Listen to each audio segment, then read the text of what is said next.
Today is February 24th, 2021. AOC raises $5 million for Texas relief while Ted Cruz skips town. Biden nominees face an uphill battle in the Senate for confirmation. And Justice Clarence Thomas dissents in a Pennsylvania election case.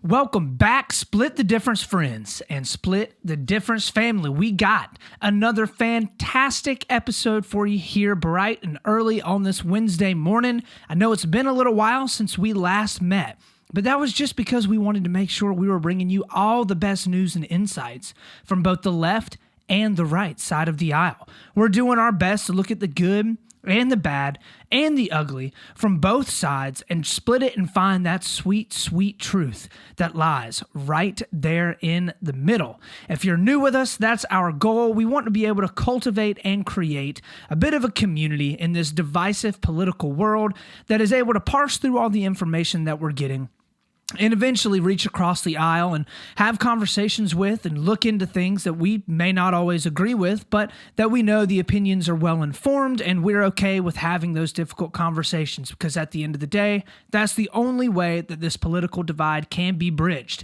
So if that is something that you're interested in, come along with us as we hop on into our first story of the day, story number 1.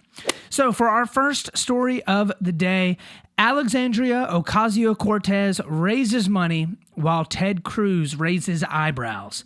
Ooh, see what I did there. So for the past 2 weeks, Texas has been under snow and ice, and it has definitely not looked good. Really, I guess the past 3 weeks, they've been in the headlines non-stop over the past couple weeks because of all of the craziness that is happening down there between snowstorm after snowstorm and then all of the power grid failing. We talked a little bit about it in one of our stories last week. It is, receiving national attention. Biden announced emergency relief to be sent to Texas through FEMA, the Federal Emergency Management Agency, basically giving more resources to help the citizens of Texas and kind of pull them out of all of the muck and the mire that they are in right now, because millions have been without power. There have been dozens of deaths over the past couple of weeks. The storm was gigantic and absolutely unprecedented. Many are saying that there actually hasn't been a storm like that in Texas since they started recording all of the weather patterns that have been happening around that area for, I think, over the past 120 years. It's absolutely unprecedented. And of course, it's been incredibly highly politicized. So we talked a bit last week about all of the arguments on both that are coming from both sides of the aisle, working diligently, of course, to point the finger at the other side and blame them for a weather event, right? That nobody can actually control. The argument is, of course, that you can control how your power grid is structured, and it looks like Texas's was not structured incredibly well, and as a result, it all ended up failing. A lot of their power plants ended up freezing up completely. Wind turbines freezed up. It was not a good situation, or I should say they froze up, right? English. So in the midst of all of this, there have been 2 really, really big stories that have come out over the past week or so. And of course, they involved some of America's most popular politicians. So last Thursday, Alexandria Ocasio-Cortez decided that she was going to get together donations to help Texas. Within the last week, she has raised $5 million, okay, and has subsequently taken a trip down to Texas to volunteer at the Houston Food Bank. There, she joined other Democrats that are politicians in Texas and handing out food, distributing water, using the money that she raised, I would guess, to be able to help the residents in that area and basically fund things that would get them supplies like clean water, because a lot of the areas in Texas are under boil water advisories. The entirety of the city of Austin, I believe, is still under a boil water advisory, and they've got a lot of supplies, a lot of needs that they need to meet. So a lot of people are going without food because the grocery stores are completely going bare. Definitely not a good situation for a lot of people. A lot of people in Texas are not used to very cold weather, so they really don't even have clothes that would be able to protect them from extreme cold. So maybe some of the money went towards that. Basically, she did a walkthrough of somebody's house, and she released a statement that said, "It's one thing to read about what's going on, but it's another thing entirely to see the damage for ourselves. The message in Washington is, let's not let people get caught up in a bunch of red tape. Let's try to get this assistance out the door as much as people need and as quickly as we can." So she went down there trying to help people out. Obviously, depending on whether or not you like her, this is going to be either really, really good, or you're going to try and come up with some nefarious reason why she's doing it. Either way, she went down and was actually helping a lot of people.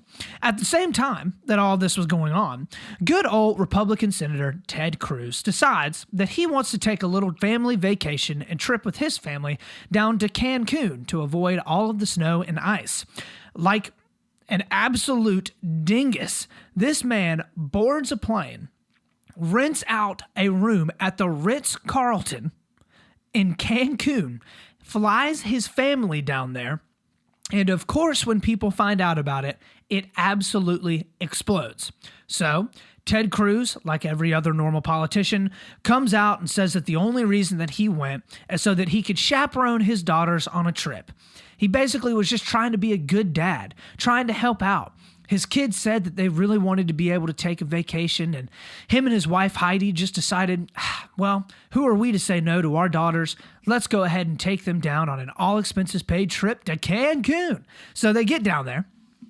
Everything blows up because Texas is completely freezing over, and Ted Cruz is one of the senators, can and should be there to try and help things out, right? Just a bad look. Within a day or two of him releasing those statements, saying that he was going down there, he apologizes, right? "I'm sorry. In hindsight, I shouldn't have gone down there, but I just wanted to be there for my daughters." A day or two after that, text messages from his wife to various people in Texas start to surface, where she was texting them and saying to come to Cancun and avoid all the snow because their house was freezing, and it was only $310 a night. So everything that Ted Cruz just said was a complete lie. So, of course, Ted Cruz comes out and apologizes again. Because that's what you do when you're a politician and you need bad coverage to blow over. And then after that, he comes back and he doubles down and he says that all the people that leaked the text messages were assholes. And of course, it wasn't his fault. It was just the people that blew his cover that were at fault here. Of course, nothing is ever wrong until you get caught. Then it's wrong, right, Ted Cruz? So, with all of the crapping on the Republicans that has happened over the last few months, nonstop, right? It seems like Republican after Republican is coming out and saying or doing something really, really dumb, right? And then you have AOC going down to Texas, across the country from her own constituents, with $5 million of money that she raised and volunteering at food banks and water distribution sites, while one of the Republican senators from the state picks up and leaves his constituents to go on a sunny vacation in Mexico. The exact opposite of the PR that the Republicans needed right now. And the funniest part about every bit of this, right, is there are so many Republicans right now that are coming out and they're like, AOC doesn't care about Texans. She just did it for publicity. She was just out there trying to make a statement. Alexandria Ocasio-Cortez is actually terrible. She just raised all that money and went down there and handed out water and food to people because she was just trying to make the Republicans look bad. Well, okay. Then let her make statements. I wish all of the politicians in this country would really just stick it to the other side, right? By going out and fundraising millions of dollars and then going down to those politicians' constituents and handing them out to those people and really just helping those people out. That'll really show the other side, right? Just really stick it to them. Instead of trying to blame the other side for everything that's wrong in the world, it may seem like a good course of action for politicians to convince constituents that could be voting for them that they're going to be helping the good things in this world. It's the definition of vote for me because I'm proving that I'm doing good, as opposed to vote for me because the other side is so bad. And I feel like this really, really gets down to the crux of the Republican message over the past year to 2 years and how poorly that is, okay? When your only message as Republicans is, you have to vote for me because the other side is bad. And here's how the other side is bad. I don't know, we're going to name socialism, right? We're going to name they're taking away your guns. They want to kill babies in the womb, right? Instead of you coming out and actually arguing about all the good things that you are doing within your party, then when eventually Republicans do bad, which they will do, it makes it look like maybe you don't need to be elected into office because you're no better than the people that you've been clowning on for the past couple of years. It just blows my mind that Ted Cruz would decide and think that it is a good idea for him to fly down to Cancun in the middle of one of the largest snowstorms and power outages in Texas's history. He at no point decides, I wonder how this is going to look, not if it comes out, but when this comes out, right? Because all of these politicians are under a heavy, heavy amount of scrutiny. People know where these politicians go. They're taking pictures of them everywhere they go. They are always under the looking glass, right? And Ted Cruz knew that that people were going to find out that he decided to do it, right? Why in the world would he think that this was a decent idea, right? And if it just would have been his family, I don't think that people would have freaked out about it nearly as much. But it literally looked like Ted Cruz was getting up and abandoning the entirety of the state of Texas to go somewhere else, right? And I've heard all of the Republicans say, well, what do you want Ted Cruz to do? Do you want him to make it warmer? No, obviously Ted Cruz can't make it warmer. But AOC thought of something to do. Just going to throw that out there. I don't know. Maybe raise a little bit of money. Maybe start calling neighboring state governors and state representatives and senators and saying, hey, are you guys able to ship in some supplies to us? Maybe look around and start figuring out good ways that you can legislate stuff into action that will make sure that this doesn't happen anymore. Seems to me like Ted Cruz would be in a position of power to, effectuate a lot more change than other people would be, right? And Ted Cruz just decided to pick up and bounce. Blows my mind. Also, this is probably going to be my bro what for today as well. Just how can it not be? Absolutely pitiful. So, really, really high quality stuff coming out of the Republican Party this week. Ted Cruz obviously he was the second in line for the nomination for the Republican ticket in 2016. I'm sure that Ted Cruz is thinking about and wanting to run for president in 2024 as well. He is one of the leaders and stalwarts of the Republican Party, and this is the kind of stuff the Republicans are producing right now. Pretty embarrassing stuff. So, with all of that having been said, that is the end of our first story of the day. Let's hop on in to our second story number 2. So for our second story of the day, Biden nominees are having a tough time getting pushed through in the Senate. So Biden has actually a lot of positions that need to be filled. The Senate has been preoccupied with a couple of different things like COVID relief, which they are, stuff is just not really rolling forward on that very well. And, of course, on the election fraud and Donald Trump inciting a whole, all the stuff on January 6th, Capitol riots, Trump's acquittal. So right now, Biden has specifically 2 nominees that he's trying to get pushed through that are running into a bit of trouble getting cleared through the Senate. So one of the more quiet political processes that happens in this country is the appointments that are made by governors and especially by presidents at the executive office level. For a wide variety of different offices, there are appointed and unelected officials that effectuate a tremendous amount of change that happens within this country. They help piece together policy that eventually gets approved. They help direct departments that are over billions and billions of dollars. They make decisions on how the roads work. They make decisions on how the hospital system works. They make decisions on stuff like vaccine rollouts and the environment and protecting the environment, right? There are an incredible amount of things that executive branch functions do that are all, for the most part, appointed by the president and voted upon by the Senate, okay? And for, at the end of the day, It kind of seems like this is how a lot of politicians keep and seek control for a really long period of time because they are unelected, right? They just have to be voted upon by the Senate. And the idea behind it, of course, is you couldn't vote on every single one of those officials that would be in the executive office or the executive administration. And as a result, you need to have the people having their representatives vote upon who can fill those seats, okay? So the two appointments that are really stirring up the most trouble are Neera Tanden and Xavier Becerra. So Tanden is for the Office of Management and Budget, and Becerra is for the Department of Health and Human Services. So Neera Tanden is coming under fire because Republicans have said that she has said a bunch of very mean things about them over the past couple of years on Twitter. Yes, you heard that right. She has tweeted mean things about Republicans, and now they're disqualifying her from office as a result of that.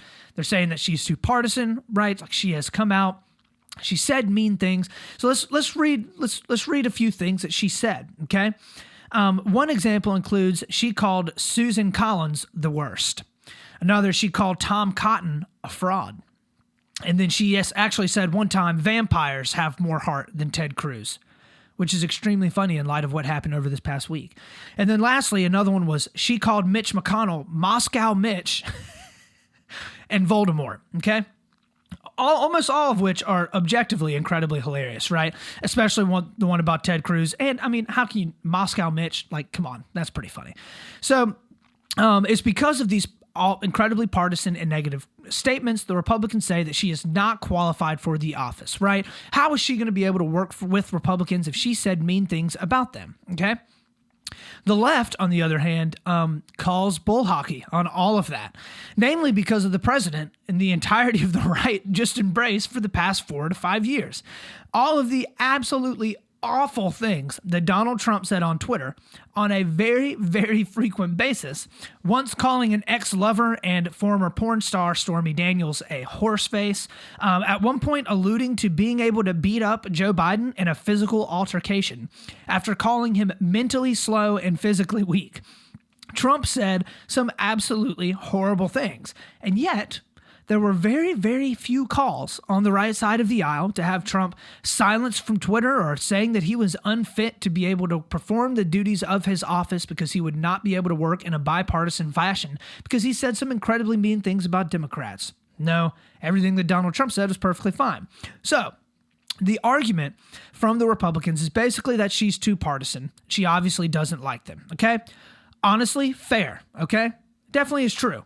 Now, I think that if the Republicans were coming up more on the lines of and the arguments of, we're not necessarily upset that she said mean things on Twitter because plenty of people say mean things on Twitter, but we're more worried about the fact that she would not be able to work in her office in an effective capacity because for the Office of Management and Budget, you have to work in a very, very bipartisan manner, right? And there are actually 2 Democrats that have come out and said that they would also oppose her nomination because of this exact reason. So Manchin out of West Virginia came out and said that he would not be voting for her because he believed that she was way too partisan and that as a result, she would not be able to effectively uphold the duties of her office. Kind of fair. So the way that it's looking right now, it legitimately doesn't look like she's going to be able to actually get confirmed because she has come out and sunk herself by saying a whole bunch of mean things on Twitter. So who would have thought that appealing to the Twitter mob over and over and over again, piling up on Republicans like the Twitter mob loves to do, would actually end up keeping her from being able to get appointed to an incredibly high office within a Democratic administration? Doesn't look like she's going to be able to make it, because she liked to dunk on a bunch of Republicans on Twitter. So as for Xavier Becerra, so Republicans have said that he is too far left-leaning and he doesn't have the healthcare experience in order to properly carry out the responsibilities of the position. Absolutely makes sense, and they are actually completely correct on that. But hardly any of the people that are appointed to these positions actually have experience in the respective fields that they would need to, okay? In the Trump administration, Ben Carson was the head of the Department of Housing and Urban Development. He was a neurosurgeon. He didn't know anything about housing and urban development. Like, don't get me wrong. Ben Carson is an extremely intelligent guy. I am sure that if he started out his career and decided to go into housing and urban development, he would be incredibly good at it, right? But he had zero prior experience coming into that position, right? Right now, Pete Buttigieg is currently the head of the Department of Transportation. The only thing Pete Buttigieg has ever done is be mayor of South Bend, Indiana, right? Which is really not even all that big of a city. He doesn't know anything about transportation. He's not an engineer, right? He doesn't have any form of formal training in running any type of large or gigantic government office, which, has an incredibly large budget, right? He doesn't.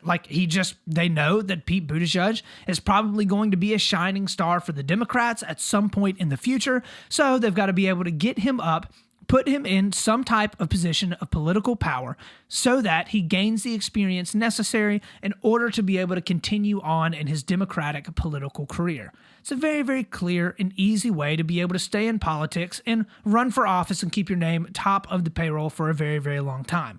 So, I totally agree with the fact that Xavier Becerra, for the most part, really doesn't have the experience that he would need in order to actually be able to run the, Department of Health and Human Services, which right now is an extremely important department because it oversees a lot of the stuff that is happening right now with the coronavirus. Over the next year to 2 years especially, we will need somebody in that position that will be able to actually do the job well. Right? We have not had a very, very good, we'll say, running of what has gone on with the vaccine and with the COVID protocols and everything that has happened over the past year and a half. So we need somebody in there that actually would be able to effectuate good change. Do I think that Becerra would be able to do it? Honestly, probably not. Okay. Do I think he's an appointment that they want because he is, somebody that they may be able to want to have on the Democratic payroll for a little while? Very, very likely. So it is looking like at this point, neither Xavier Becerra nor Neera Tanden are looking like they're going to be able to get pushed through and confirmed. Both of them for very different reasons. But for the most part, it's because at this point, the Republicans realize they need to keep people that are extremely left-leaning out of the Biden administration as much as possible if they want any shot at all of having some sort of bipartisan or at least middle of the road and moderate type of government and legislation coming out of the Biden administration anytime soon. If Biden himself claims to be a moderate, but he appoints around him incredibly left-leaning people, it's going to be difficult to see his administration not putting out a lot of incredibly left-leaning policy over the next couple of years. So, with all of that having been said, let's go ahead and end our story number 2 and hop on into our third story and last story of the day, story number 3. So for our third story of the day, Clarence Thomas, the stalwart conservative justice, got in some hot water for his dissent on basically cases that were supposed to be coming up to the Supreme Court. The Supreme Court decided to shoot them down and not to hear the arguments for them not to be tried in the Supreme Court. The cases were coming out of Pennsylvania, and they were surrounding the elections and basically how Pennsylvania carried out the elections in their state for 2020. They were shot down at a 6-3 vote. Thomas dissented, and he made the argument basically that it would be very, very important for these cases to be argued because of the incredibly unprecedented way in which this past 2020 election was carried out. So let's go ahead and hop in real quick. This is Fox News reporting on this over the past couple of days. Supreme Court Justice Clarence Thomas issuing a big warning today about the future of U.S. elections. Justice Thomas dissenting as the High Court ruled 6-3 not to review 2 Pennsylvania presidential election cases. Thomas argued the court should look at the cases to resolve whether non-legislators, like election officials or courts, have any power to set election rules, like easing mail-in voting restrictions. Writing these cases provide us with an ideal opportunity to address just what authority non-legislative officials have to set election rules and to do so well before the next election cycle. The refusal to do so is inexplicable. Now, Thomas says it's fortunate that election rulings by Pennsylvania Supreme Court did not involve enough ballots to affect the outcome of the 2020 election. But he argued changes to mail-in voting or other election rules right before an election make the voting process prone to fraud and mistrust, writing, "We failed to settle this dispute before the election and thus provide clear rules. Now we again failed to provide clear rules for future elections. The decision to leave election law hidden beneath a shroud of doubt is baffling. By doing nothing, we invite further confusion and erosion of voter confidence. Our fellow citizens deserve better and expect more of us." All right, so I've seen a lot of articles over the past couple of days with some very, very interesting titles, okay? This one is done by CNN. It's titled, "Justice Clarence Thomas Reveals Some Sympathy for Trump's Baseless Fraud Claims." Okay. Next one is by Slate. That, man, they're always bringing all the good stuff over to Slate. Clarence Thomas Clarence Thomas promotes Trump's voter fraud lies in alarming dissent. This last one by Newsweek, Clarence Thomas GOP election challenge dissent sparks calls to investigate his wife. All right, so we need to get a couple of things cleared up here, okay? One, the cases that were brought up would not have been enough to flip the election. At all. That wouldn't have been enough to flip the election. Number two, the cases would not have been able to flip the election. The third thing I would say is that the election can't be flipped. And the fourth thing would also be that there's no way that these could have possibly flipped the election. Okay, so we can just go ahead, knock that out very, very soon. So when Clarence Thomas says that he wants to hear a case that's talking about the incredibly unusual circumstances within this past election, he is not winking to the claims of voter fraud being rampant within Pennsylvania and within the country. We had in this last election, the largest number of voters in history. We had the largest amount of mail-in ballots in history. We had the most amount of unelected officials making laws and rules around how elections would be taking place. Very, very close to the elections actually taking place. We had multiple states that could have been decided the election come down to a difference of 1% or less. Some of them only separated by a couple thousand votes, right? There were clear calls for investigation into voter fraud, and there was a historic amount of distrust in our election system, okay? Now, I know that a lot of that has to do with Trump. I agree. I also am not under the impression that there was absolutely rampant voter fraud that happened. I don't believe that there's any evidence that that took place. However, it is not just Trump that was worried about election fraud. He wasn't the only person. And whether or not you agree with the claims that the Republicans were making, hearing arguments for and solving some of the problems with elections and one of the largest states in the union could without a doubt help to quell some of the doubts that people have in our current election process. Clarence Thomas was not lending credence to the election fraud or to the election being stolen. Okay, Clarence Thomas was saying very simply, we have had plenty of cases that have come up. We have had plenty of disinformation that has been pushed around. And for us not to hear arguments and try to solve some of the difficulties in our electoral process, especially around mail-in voting, that is not fair to the American people, and it is only going to sow further discord down the road. If we think that mail-in balloting is going away anytime soon, we are sorely mistaken, okay? This just happened to be the first time that it was done en masse, and it also happened to be done very, very, very quickly because of the coronavirus. But there needs to be arguments, there needs to be things that are argued about and pushed around at the Supreme Court level, because that eventually is where the buck stops, right? I totally agree with and support Clarence Thomas coming out and saying that he thinks that the arguments need to be had. Totally agree with that. At the end of the day, the only thing that could do is hopefully help to clear up difficulties and problems that many, many states had. And it would hopefully start to quell some of the fears that people had, right? It was not just Trump, obviously, that thought the voter election fraud or fraud within our election happened. A lot of his supporters thought that it happened, of course, but there were people that were so inflamed and enraged by it that they literally stormed the Capitol on January 6th, okay? That is a lot of people that have lost faith in our democracy and the baseline ability to be able to choose who it is that is becoming the next president. Okay, it would be able to quell a lot of the disinformation around what took place in Pennsylvania. Hopefully, be able to quell and stop a lot of the disinformation that was happening around the Georgia elections, or maybe the Arizona elections, or the Michigan elections. There are so many different things that this could touch on and that this could help if arguments were gone ahead and given in court.